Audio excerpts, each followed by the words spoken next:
Hoy sí. Vamos a continuar con las charlas.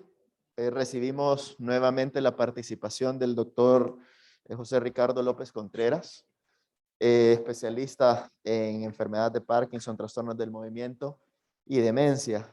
Ya lo habíamos presentado para la charla de deterioro cognitivo, para los que no estuvieron presentes o no tuvieron la oportunidad. Él es médico neurólogo, especialista en enfermedad de Parkinson, trastornos de movimiento y demencia. Realizó su posgrado en el Hospital Clínico de Barcelona y en la Universidad de Barcelona en España. Además es fundador de la Asociación de Parkinson de El Salvador, Asociación de Familiares de Alzheimer de El Salvador y miembro de la Sociedad Internacional de Enfermedades de Parkinson y Trastornos del Movimiento, miembro del Comité de Educación de la Sección Panamericana de la MDS, es co-chair de eh, del Grupo de Trabajo Centroamericano de la Movement Disorder Society y miembro del Comité Científico de Alzheimer Iberoamérica. Hoy nos va a compartir el tema de estado confusional agudo en el adulto mayor. Gracias. El estado confusional agudo o síndrome confusional agudo, o también conocido como delirio, no es parte normal del envejecimiento. Tampoco es sinónimo de demencia. No es una enfermedad, es un síndrome. Es un síndrome de causa orgánica, usualmente por muchas patologías. Se caracteriza por una alteración del nivel de conciencia y de funciones cognitivas y de la conciencia, así como orientación, pensamiento, percepción, y puede tener un comienzo agudo y con un curso fluctuante, pudiendo variar de un momento a otro, y usualmente es difícil de reconocer a veces y de diferenciar clínicamente de otros trastornos psiquiátricos, debido a que involucra cambios sutiles en un amplio rango de dominios neurocognitivos y psicomotores. Con mucha frecuencia, el estado confusional agudo es confundido con trastornos psiquiátricos primarios. Es poco frecuente en jóvenes, pero en adultos mayores es mucho más frecuente, principalmente cuando son hospitalizados, cuando son ingresados a la unidad de cuidados intensivos o cuando se acompaña de enfermedades terminales. También es frecuente en pacientes institucionalizados por largo periodo de tiempo y la mortalidad oscila entre un 11 a un 41%. También es frecuente en cirugías, en el posoperatorio principalmente, cuando hay cirugías abdominales, ortopédicas o de cadera, que son también patologías frecuentes en el adulto mayor. El delirio en el adulto mayor también representa un aumento del riesgo de mortalidad durante la hospitalización. Cada 48 horas aumenta el riesgo de mortalidad. También, al hacer un seguimiento después de un año, la mortalidad está incrementada. Y después del alta hospitalaria se ha visto que las personas adultas mayores que han presentado un episodio de estado confusional agudo tienen un aumento de la mortalidad después del alta. Pueden también tener un aumento del riesgo de ser institucionalizados y también un riesgo de desarrollar posteriormente un cuadro de demencia. La fisiopatología aún no se conoce totalmente, sin embargo hay algunos aspectos que actualmente se saben que en el adulto mayor, debido a que existen algunos cambios fisiológicos propios de la enfermedad, algunos cambios estructurales y metabólicos, hace más vulnerable al adulto mayor a presentar síndrome confusional agudo. Dentro de ellos, debido a que presentan un menor flujo cerebral, con una reducción del metabolismo cerebral, hay una pérdida progresiva de neuronas, así como también de las redes neuronales, las conexiones interneuronales, principalmente a nivel de locus coeruleus, sustancia nigra, que parecen ser las áreas más afectadas. También hay una alteración de neurotransmisores, principalmente acetilcolina, dopamina, serotonina, GABA, glutamato y triptófano. Estos cambios hacen que los adultos mayores en general sean más susceptibles de desarrollar estado confusional agudo respecto a los adultos mayores. Y por otro lado, también la reserva cognitiva que cada persona tenga juega un rol importante en este riesgo.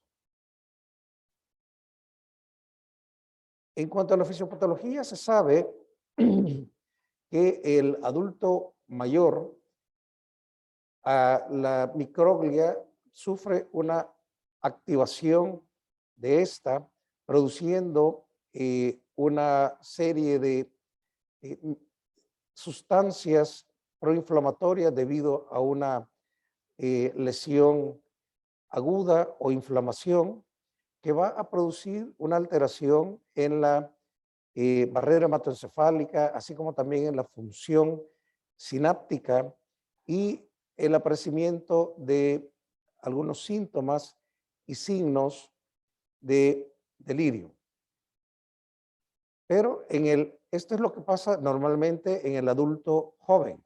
Pero ¿qué pasa en el adulto mayor? Debido a estos cambios que decíamos propios de la enfermedad, hace que la microglia esté sobreactivada, por lo que son más susceptibles de hacer estos cuadros clínicos de delirio y un poco más prolongados e intensos.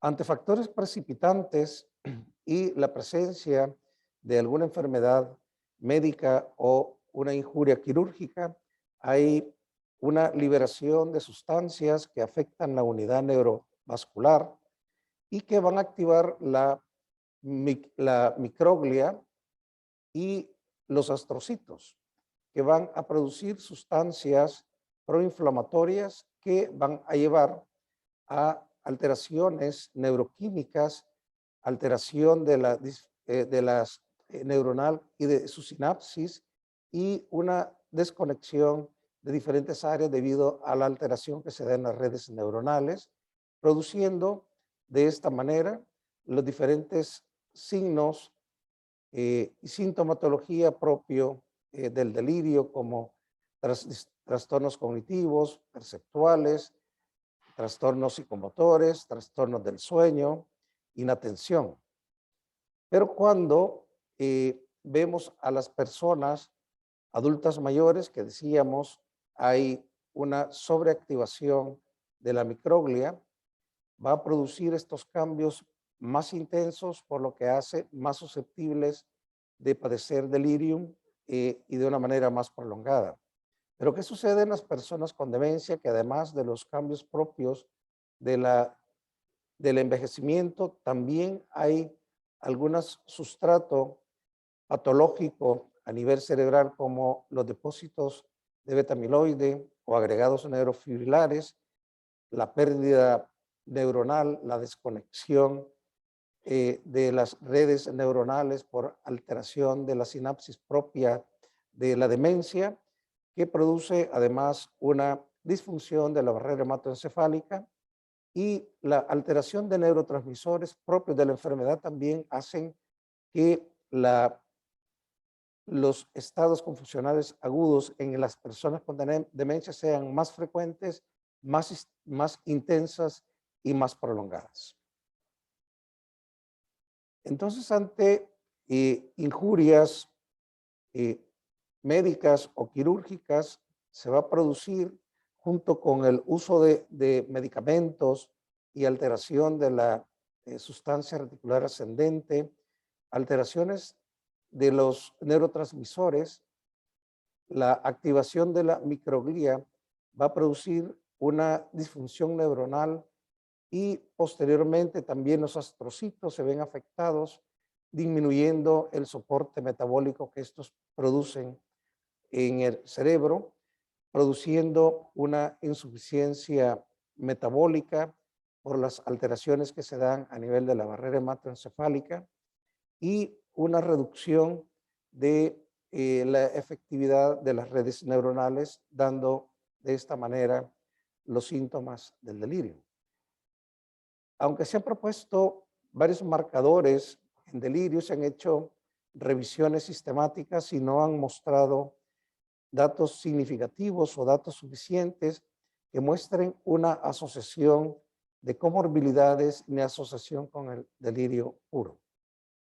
Sí se han encontrado muchos factores precipitantes como infecciones, trastornos metabólicos, trastornos hidroelectrolíticos o la hipoxia, enfermedades cardiovasculares, a veces el estreñimiento, los fecalomas, retención urinaria, cuando el paciente tiene fiebre, hipotermia, dolor, estrés, alguna enfermedad neurológica o insulto quirúrgico, son de los factores más frecuentes que van a precipitar un cuadro de delirio.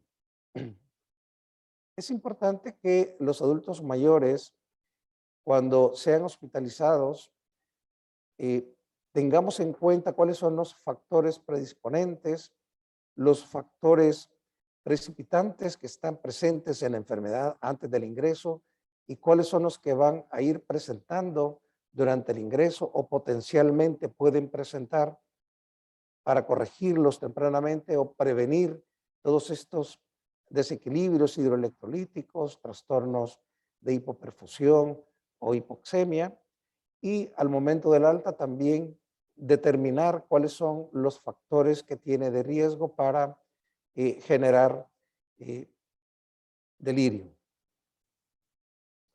Según el DSM-5, el estado confusional agudo o delirio, los criterios diagnósticos consisten en una alteración de la atención y la conciencia, tanto la atención, que es la capacidad reducida para dirigir, centrar o mantener o desviar la atención, o problemas de la conciencia como una orientación reducida al entorno, pero no debe haber estado de coma. La alteración aparece en poco tiempo, habitualmente puede ser en horas o días, y puede constituir un cambio respecto a la atención de conciencia que tenía previa al inicio de esta patología. Su gravedad puede fluctuar durante el día. Muchos pacientes con síndrome confusional agudo pueden tener un curso fluctuante, alternando periodos de mucha alteración cognitiva o conductual con periodos de normalidad o hiperexcitación con hipoactividad. Una alteración cognitiva adicional puede ser déficit de memoria, de orientación, lenguaje, capacidades visoespaciales o percepción. La alteración de la atención y la conciencia y otros trastornos cognitivos adicionales no se explican mejor por otra alteración neurocognitiva preexistente, establecida o en curso. Tampoco sucede en el contexto de un nivel de estimulación extremadamente reducido, como sería el coma, como lo habíamos comentado previamente. Es importante que en la historia clínica, la exploración física y los análisis clínicos se obtienen datos indicando que la alteración es una consecuencia fisiológica directa de otra enfermedad médica o un cuadro de intoxicación o abstinencia de sustancias. Usualmente se debe a múltiples patologías. Es importante especificar la causa del delirio, no solo dar un tratamiento sintomático, sino buscar activamente cuál es la causa desencadenante y los factores predisponentes del paciente, como intoxicación por sustancias, abstinencia de sustancias, si es inducido por un fármaco o si es producido por otra enfermedad médica, o hay múltiples etiologías o patologías que están produciendo el síndrome confusional agudo, como es frecuente en el adulto mayor con pluripatología y polifarmacia. Muchas veces interacciones farmacológicas pueden ser la causa. El delirio puede ser agudo si dura días o dura horas y persistente si dura semanas o meses. También puede ser hiperactivo o hipoactivo. El individuo con el delirio activo es un individuo que tiene un nivel de hiperactividad psicomotora que puede ir acompañado de trastornos del humor, atención y problemas de eh, cooperación con su asistencia médica. Por otro lado, el delirium hipoactivo tiene un nivel de actividad psicomotora baja y puede ir acompañado de lentitud y tener aletargamiento, incluso cercanos al estupor, pero no coma. En muchos de los casos puede haber un nivel de hiperactividad o hipoactividad, es decir, ser mixto y fluctuar entre una y otra modalidad en el transcurso del día o los días. Es importante que las características asociadas que apoyan al diagnóstico están las alteraciones del ciclo sueño-vigilia. Son pacientes que usualmente pueden cursar con somnolencia diurna o agitación nocturna.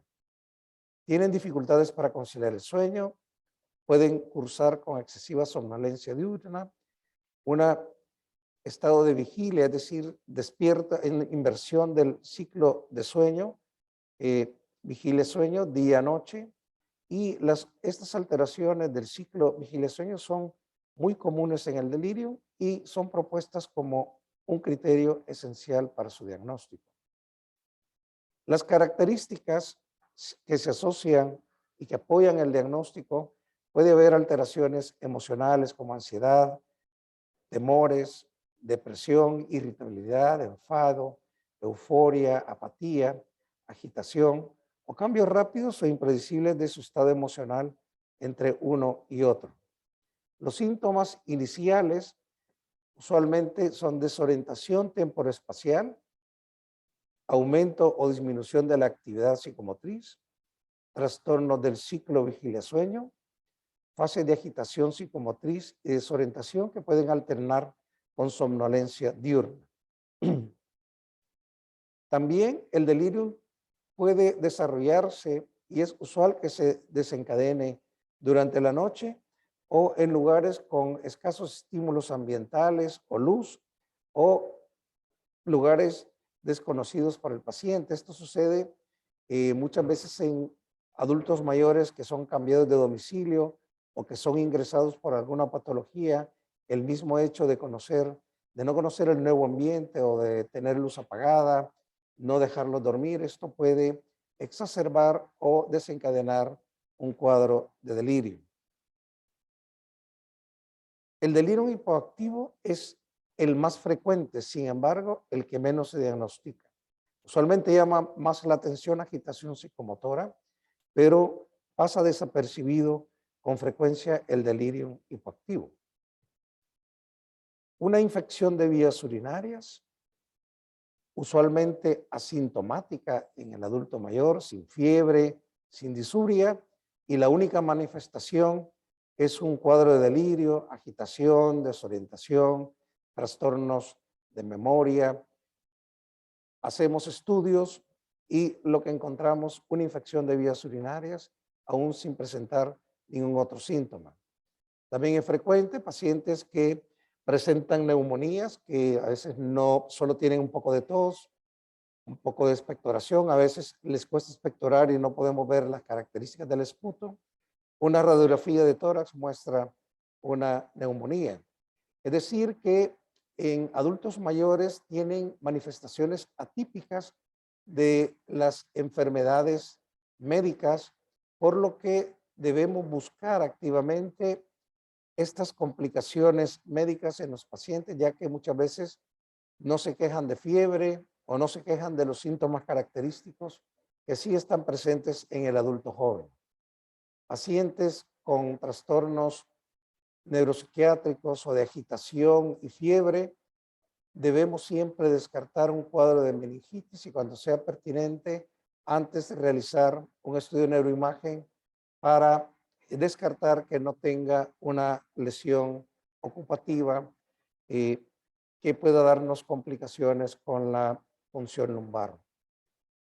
Algunas infecciones leves, aparentemente leves o evidentes, como una otitis, algunas veces amerita hacer también un estudio de neuroimagen porque podemos descubrir otras lesiones estructurales cerebrales como eh, abscesos cerebrales, o algunos pacientes podemos encontrar una encefalitis por herpes simple o una encefalitis herpética por herpes zóster, malaria, o podemos encontrar toxoplasmosis o neurocisticercosis.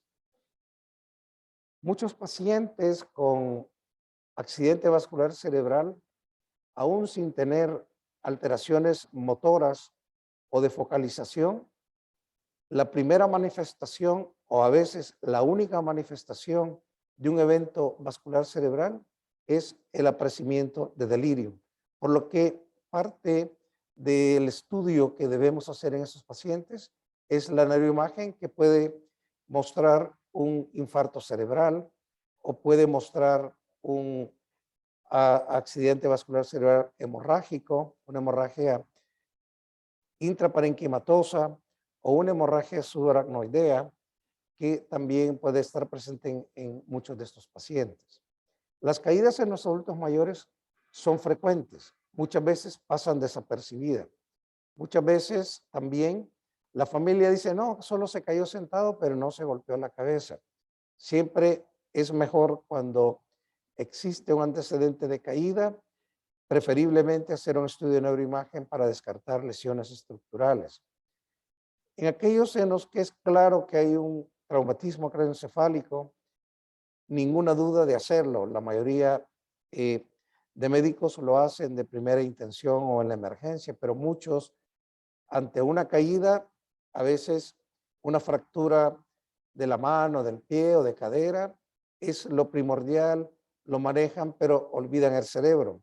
Muchas personas sufren estas caídas sin un aparente trauma craneoencefálico, pero al hacer el estudio podemos encontrar hematomas subdurales, hematomas epidurales o hemorragias subaracnoideas postraumáticas, o hematomas intraparenquimatosos, y alguna que otra vez también podemos encontrar hemorragias intraparenquimatosas debido a una hipertensión arterial no controlada. Cuando los pacientes presentan síndromes confusional agudo, es importante complementar el estudio, además del perfil de exámenes de laboratorio que debemos hacer, ya que podemos encontrar algunas lesiones estructurales como tumores benignos o tumores malignos, que pueden ser primarios o metastásicos, o pacientes que cursan con incontinencia urinaria, trastornos de la marcha y trastorno cognitivo, pueden cursar con algún tipo de hidrocefalia.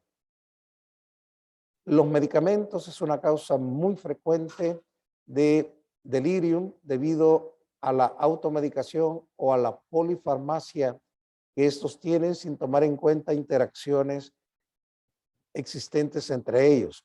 Y algunas veces, aún en dosis terapéuticas, pueden inducir estados confusionales agudos en los adultos mayores que no vemos usualmente en jóvenes.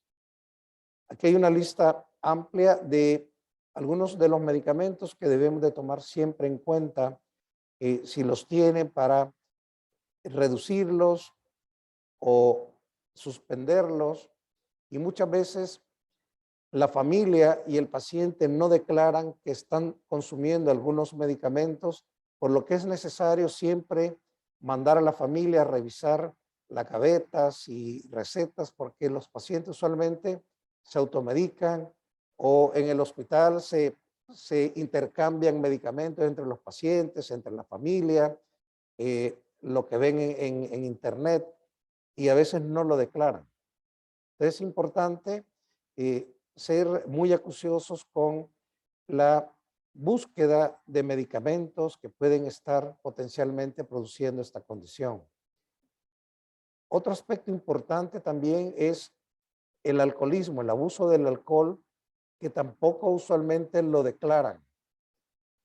O la familia no se entera o el paciente definitivamente lo oculta. Y es una causa frecuente de síndrome confusional agudo y también de caídas.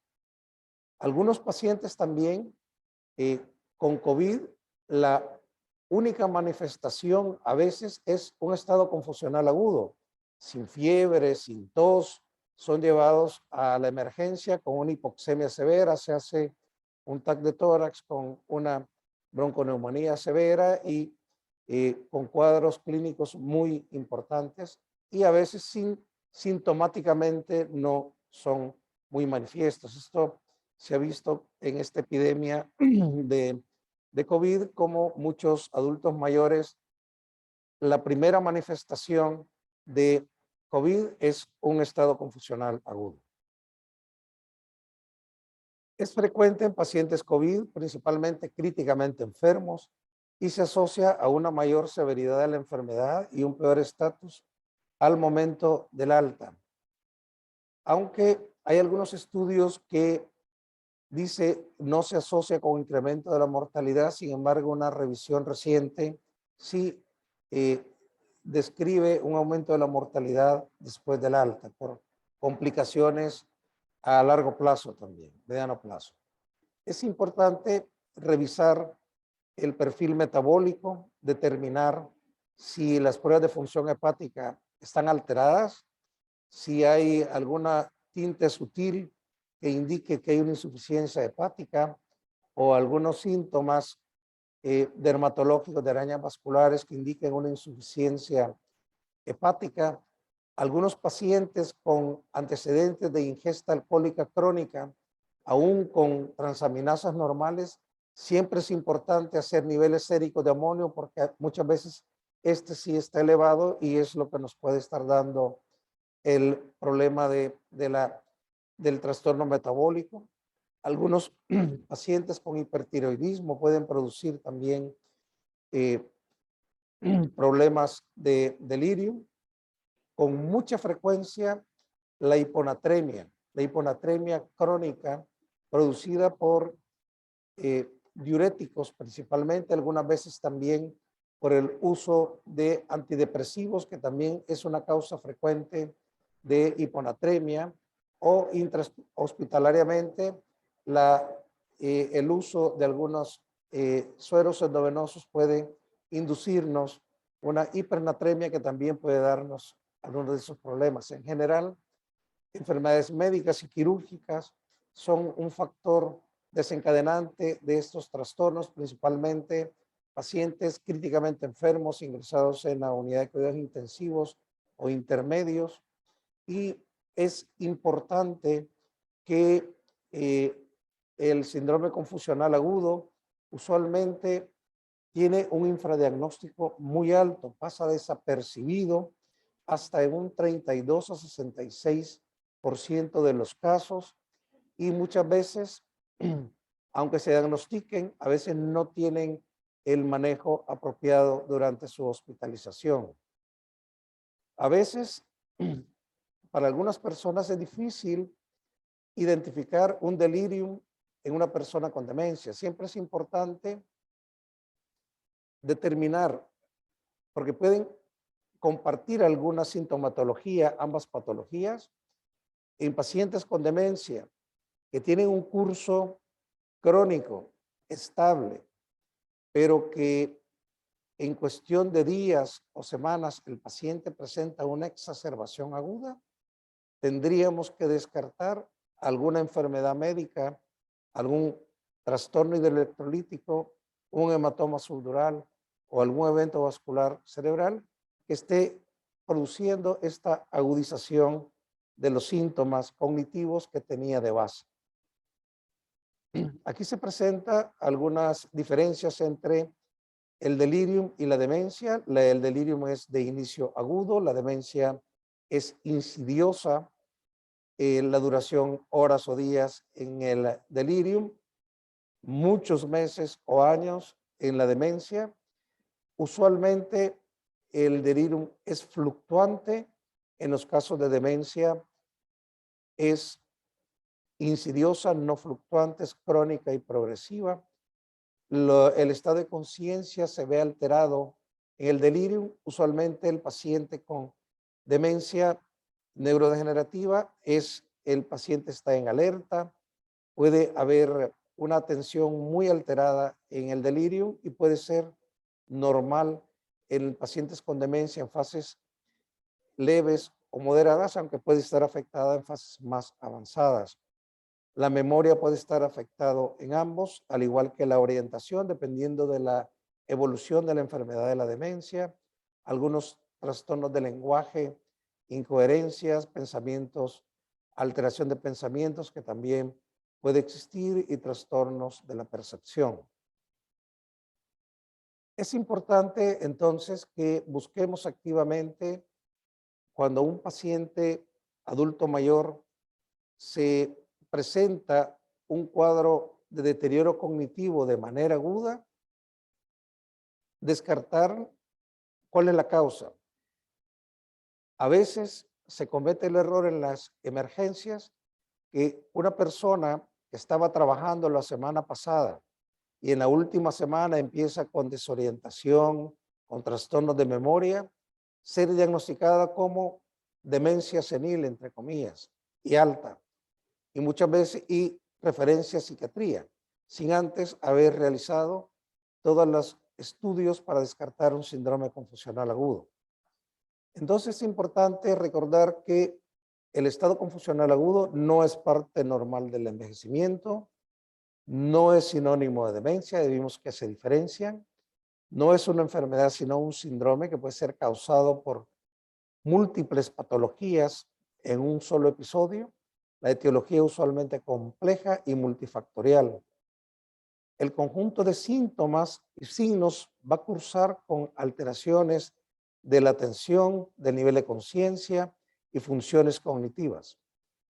Usualmente representa una complicación de otra enfermedad subyacente, pero eso es importante sospecharlo y estudiarlo, tratar de buscar la causa debido a que las manifestaciones clínicas de las diferentes enfermedades tienen una presentación atípica en el adulto mayor, por lo que usualmente pasa desapercibida y el diagnóstico precoz de sus casos precipitantes y el inicio de un tratamiento adecuado es de crucial importancia y que puede modificar notablemente el pronóstico del paciente.